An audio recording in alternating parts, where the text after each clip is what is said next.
할렐루야. 사랑하는 반석의 성도 여러분, 반갑습니다. 6월 11일 금요일 아침 아까베 시간이 돌아왔습니다. 오늘은 잠언 22장 1절부터 16절까지의 말씀을 두고 성도가 결단해야 할 자세는 무엇인지에 대해서 우리가 짧게 은혜를 나누고자 합니다. 하나님께서 세우신 이스라엘이라는 이 나라를 유업으로 이어나갈 솔로몬의 아들에게 주는 교훈이 바로 잠언이라고 말씀을 드렸습니다. 그것에는 여호와를 경외하는 것이 중심이 되죠. 그리고 그 방법으로는 지혜를 얻고 명철을 지키는 것에 있습니다. 이것은 잠언 19장 8절에도 나오죠. 지혜를 얻는 자는 자기의 영혼을 사랑하고 명철을 지키는 자는 복을 얻는다라고 이야기를 하듯이 하나님의 말씀인 지혜와 또 성령께서 주시는 감동의 명철로 이 세상을 분별하면서 살아가는 것이 성도에게는 너무나 중요한 것입니다. 자, 그렇다면 하나님의 나라에 동참한 지혜를 얻은 성도가 어떻게 살아야 하는지에 대한 자세를 우리가 조금 보아야 할 것이죠. 자, 그 방법에 대해서 오늘 1절에는 명예와 은총을 더욱더 택해야 된다라고 말하고 있습니다. 1절은 이렇게 말씀하는데요. 많은 재물보다 명예를 택할 것이요 은이나 금보다 은총을 더욱 택할 것이라 라고 말씀합니다. 자, 여기서 명예는 무엇이냐? 명성입니다. 이름이 나는 것을 의미해요. 그것이 많은 재물, 즉 소유하고 있는 많은 것들보다 더욱 중요하다, 가치가 높다라고 말하고 있고요. 두 번째, 은총은요, 사랑과 덕이라는 단어죠. 이것이 무엇보다 더욱더 귀하냐? 금과 은이라는 겁니다. 이 명성과 은총은 각각의 쉔 그리고 헨이라는 단어로 이루어져 있습니다. 이 두 가지가 우리가 살아가는 데 필요한 경제적인 활동의 수단으로 매우 중요한 재물보다, 화폐의 가치보다 더욱더 중요하다는 사실입니다. 물론 우리가 삶을 영위하기 위해서 이런 것들이 분명히 필요한 것은 사실입니다. 이것을 제쳐두라는 말이 아니고 이것보다 더욱더 가치 있는 것이 바로 명예와 은총이라는 것입니다. 왜 그럴까요? 우리가 재물을 사용하는 목적이 바로 하나님의 구원하시는 이름과 그 안에 깃들어 있는 은총을 위해서, 그것을 전하기 위해서 사용하라라는 것이죠. 솔로몬의 나라가 부강한 것은 하나님께서 솔로몬에게 주신 그 은총 그리고 하나님의 이름으로 인하여서 주변 만방에 하나님의 덕을 선포하라라는 명령이기도 합니다. 구원의 기쁨으로 동참하는 하나님의 나라의 백성들의 모습은 바로 이 재물을 통해서 드러나게 되는데 2절에는 이렇게 말씀합니다. 가난한 자와 부한 자가 함께 살거니와 그 모두를 지으신 이는 여호와이시니라 라고 기록을 하죠.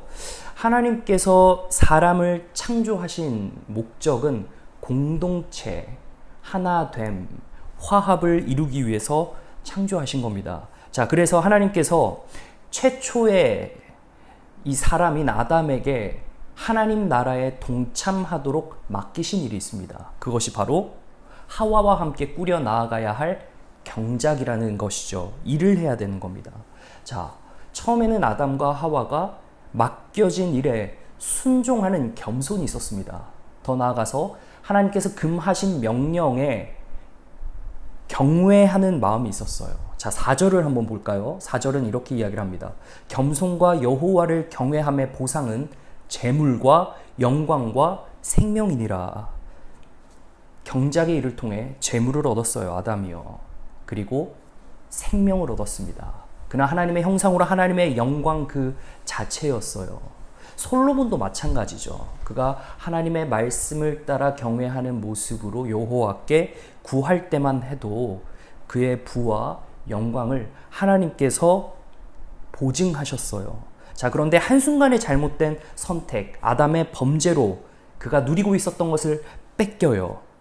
영광도 뺏기고 생명도 잃습니다. 자, 본문 3절은 이렇게 이야기를 하거든요. 하반절에 어리석은 자는 나가다가 해를 받는다라고 하고 있습니다. 여기서 어리석은 자는요, 복수로 되어 있습니다. 여러 사람으로 되어 있는데 그 어리석은 자가 무엇을 받는다고요? 해를 받는다. 이것은 fine, 페널티와 같은 단어, 즉 벌금, 그 죄값의 처벌을 받게 된다라는 것이죠. 아담과 하와가 하나님의 이름과 은총에서 떠날 때 그 연합체에서 분리되어 에덴 동산에서 쫓겨났어요. 그리고 그 가정 공동체가 분리되어서 각각 놀아나게 된 겁니다. 솔로몬은 어떻습니까? 그의 범죄로 인해서 여호와께로부터 떠났다라고 열왕기상 11장에 기록되어 있죠. 특별히 9절에 그 말씀이 나와 있는데요. 그 결과로 인해 국가가 분열됩니다. 그런데 그 앞절, 오늘 본문 3절 상반절은 슬기로운 자는 재앙을 보면 숨어 피한다라고 기록이 되어 있거든요. 특이하게 여기서 슬기로운 자는 단수로 되어 있다는 사실이에요. 자, 하나님의 이름과 은총을 구하는 자는 어려움이 똑같이 임하고 닥쳐도 주 안에서의 하나됨의 그 연합에서 결코 분리되지 않는다는 사실을 기억해야 돼요. 주 안에 거하는 것이죠. 하나님의 이름과 그 안에 깃든 은총을 우리는 더욱더 구해야 되는 것이 우리가 삶을 살아갈 때 결단해야 되는 자세라는 겁니다. 거기서 성도됨의 시작이 있는 것이죠. 그것이 성도됨의 근본입니다. 왜 그것을 합니까? 바로 영혼을 지키기 위해서라는 겁니다. 자, 계속해서 5절을 보니까 이렇게 나오죠. 패역한 자의 길에는 가시와 올무가 있거니와 영혼을 지키는 자는 이를 멀리하느니라 라고 되어 있습니다. 사랑하는 반석의 성도 여러분, 성도가 결단해야 할 자세는 무엇이냐? 바로 하나님의 이름을 구하고 그 은총 안에 머무는 것입니다. 거기서부터 시작되는 그 영혼의 강건함을 통해 범사의 잘됨으로 나타나게 되는 것이죠. 그리고 더 나아가서 가시와 올무를 멀리해야 되는 것이 우리 삶의 결단이 되어야 됩니다. 자, 5절에 패역한 자의 길에는 가시와 올무가 있다라고 해요. 그런데 영혼을 지키는 자는 멀리한대요. 여기서 멀리하다라는 것은 제거하다라는 의미로 사용이 됐어요. 무엇을 제거해야 되죠? 바로 가시와 올무입니다. 이 가시와 올무는 누구의 길에 있느냐? 패역한 자의 길에 있다라고 되어 있죠. 기본적으로 이 패역한 자는 마음이 완고하여서 삐뚤어진 행동을 하는 사람을 패역한 자라고 합니다. 하나님의 지혜의 명령이 있음에도 불구하고 그 말씀이 자리하지 못하고 그리하여 삐뚤어진 행동으로 나아가게 되는 모습을 보이는 것이죠. 우리가 마태복음 말씀에 13장에 보면은 4가지 땅의 비유가 나오죠. 가시밭 위에 떨어진 지혜의 말씀이 있기는 한데 그 말씀이 자라남과 동시에 한편에서는 죄의 영향력인 이 가시 엉겅퀴가 자라서 말씀이 자라는 그 기세와 기운을 완전히 막아버립니다. 가시가 방해물이 되는 것이죠. 우리 마음에 일어나는 각종 죄악들, 그리고 우리가 삐뚤어진 행동을 하게끔 만들어 놓은 덫에 걸리지 않기 위해 우리가 그것을 볼 수 있는 분별력도 중요하지만 그것을 제거해야 된다는 것이죠. 여기서 가시와 같은 이 방해물이 마태복음 13장 22절에는 어떻게 나오냐? 무엇으로 예수님이 직접 해석하시냐면 세상의 염려와 재물의 유혹이다 라고 이야기를 하고 있습니다. 사랑하는 성도 여러분, 우리 마음에는 늘 마귀가 가라지를 심습니다. 그런데 그것보다 우리 안에 하나님의 말씀이 심겨져 그것으로 인해 어떻게 돼야 됩니까? 이 가라지의 엉겅퀴를 제거할 수 있는 힘이 일어나야 된다는 것이죠. 자, 본문 8절을 보니까 이렇게 말합니다. 악을 뿌리는 자는 재앙을 거두리니 그 분노의 기세가 쇠하리라 라고 이야기를 하고 있습니다. 여러분, 우리에게는 이 가시와 올무를 먼저 볼 수 있는 영적인 시야가 있어야 됩니다. 그리고 그것을 분별하고 끝내 그것을 제거할 만한 힘이 있어야 됩니다. 그렇다면 질문은 이것이죠. 무엇으로 그것을 제거할 수 있을까?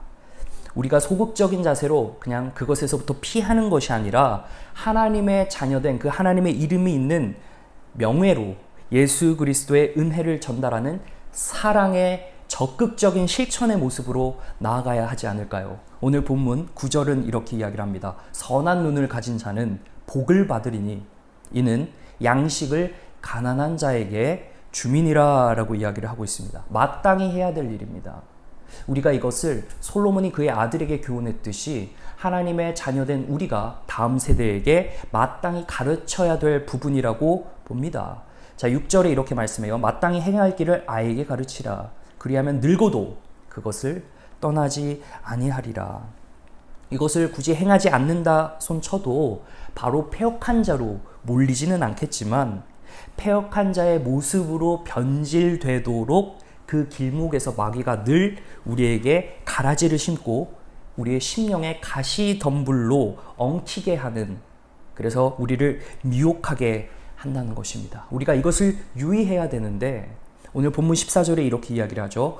음녀의 입은 깊은 함정이라. 여호와의 노를 당한 자는 거기 빠지리라 라고 말하고 있습니다. 여기서 음녀는 무엇입니까? 정절을 지키지 않는 이방 여인입니다. 바로 아담과 하와를 깨웠던 그 마귀의 거짓 술수. 더 나아가 오늘 이 말씀을 기록한 솔로몬이 그 훗날에 이방 여인의 관계로부터 여호와께 떠났던 그러한 사건의 발단이 되었죠. 그렇다면 우리에게 무엇보다 필요한 것은 하나님의 지속된 책망과 훈계, 그 사랑의 입이 필요하다는 것입니다. 오늘 본문 15절에 이렇게 기록해요. 아이의 마음에는 미련한 것이 얽혔으나 징계하는 채찍이 이를 멀리 쫓아내느니라. 주의 사랑하는 반석의 성도 여러분, 우리에겐 하나님의 구원의 이름이 있고 그 안에 깃든 은총, 그 은혜로 우리가 매일을 살아가요.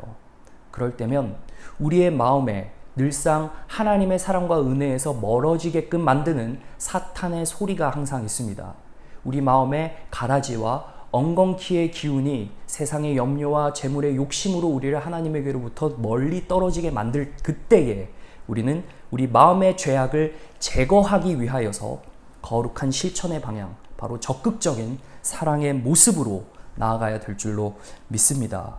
그래서 마지막으로 솔로몬이 우리에게 이렇게 교훈을 하는데요. 11절을 보겠습니다.